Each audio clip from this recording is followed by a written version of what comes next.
The most exciting, I think, part is that all three phases really got to play a big part in the win.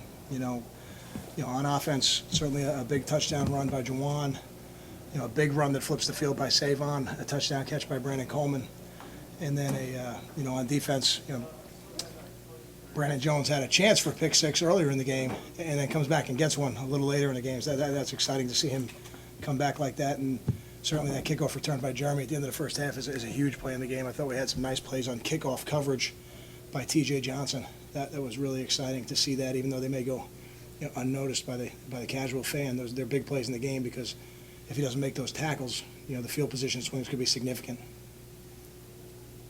Concerns when it was 10-6 and Tulane has the ball early in the fourth quarter? Not really concerns. It didn't surprise me. As I said during the week, that's a team that beat us 2 years ago and played another team in our conference to a 37-34 game last year.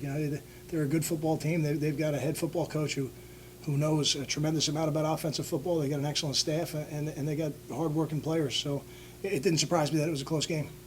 Kind of struggled to score early. Was it just sluggish, or was it just what Tulane was doing? I mean, why?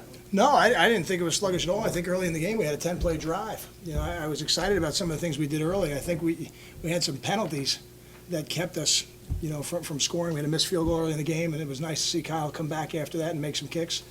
But I didn't feel like we were sluggish at all. I just felt like the penalties on both sides probably kept both teams from being a little more productive offensively in terms of the scoreboard. Did you see a difference between watching Gary today and watching Gary when he was a starter last year? I'd have to see the film, to know that. I'm pleased with the way Gary played. I'm sure he's got a throw that he would like to have back, and certainly we would like to have it back. But I didn't feel at any point that he wasn't the right guy to have out there, and I think he's going to grow and he's going to learn from it. Like I said, they're in the process. Whoever ultimately became the starting quarterback was going to need the opportunity to learn from his mistakes and go forward. And I have no doubt in my mind that Gary will do that. I think even in the game, he got better as the game progressed. Made a big third down completion a little later in the game to Timmy Wright. That again it's a big play in the game because you go from punting to having a first down in their on their side of the field. Coach, I think it was just a matter of time before one of your corners jumped one of those short routes. I mean, we were kind of almost anticipating it.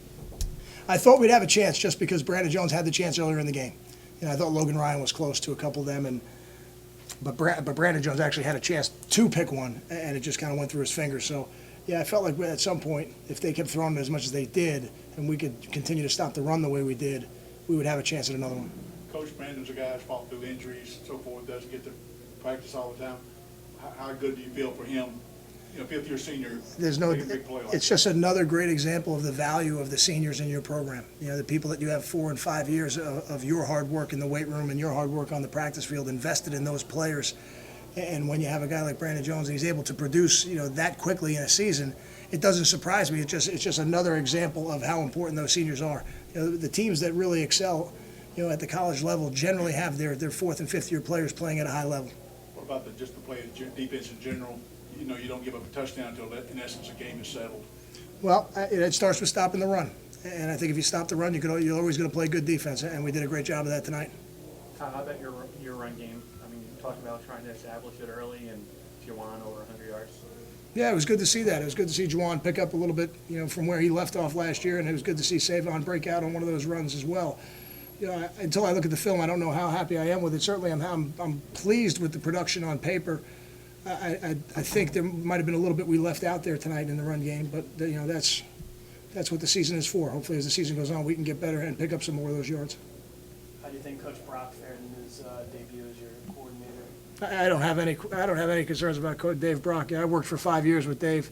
2 of those years, he was the offensive coordinator, and he has coordinated some of the more prolific offenses in the country. So, Dave is, as he continues as our offensive coordinator, I have no doubt in my mind that we're gonna have continued success on offense. I know you'll have to watch the tape before making the final assessments, but the offensive line, I don't think they gave up a sack and 161 rushing yards. I mean, is that what you like to say? I'm just checking to see. It didn't look like there was any sacks. No sacks. 151 yards rushing. I think it's a good start. Yeah, I think it's a good start. For 5 guys that are all playing in either new or playing in different spots than last year against another Division I football team, I think we're moving in the right direction. And that's how I felt during training camp, so I'm glad to see that on the field on game day. Thoughts on your first win as a head coach? It's nice to get it out of the way. That's for sure. You know, now, as football coaches do, you know, we're going to land back in New Jersey here in a couple hours, and we'll get started on week number 2 of the season.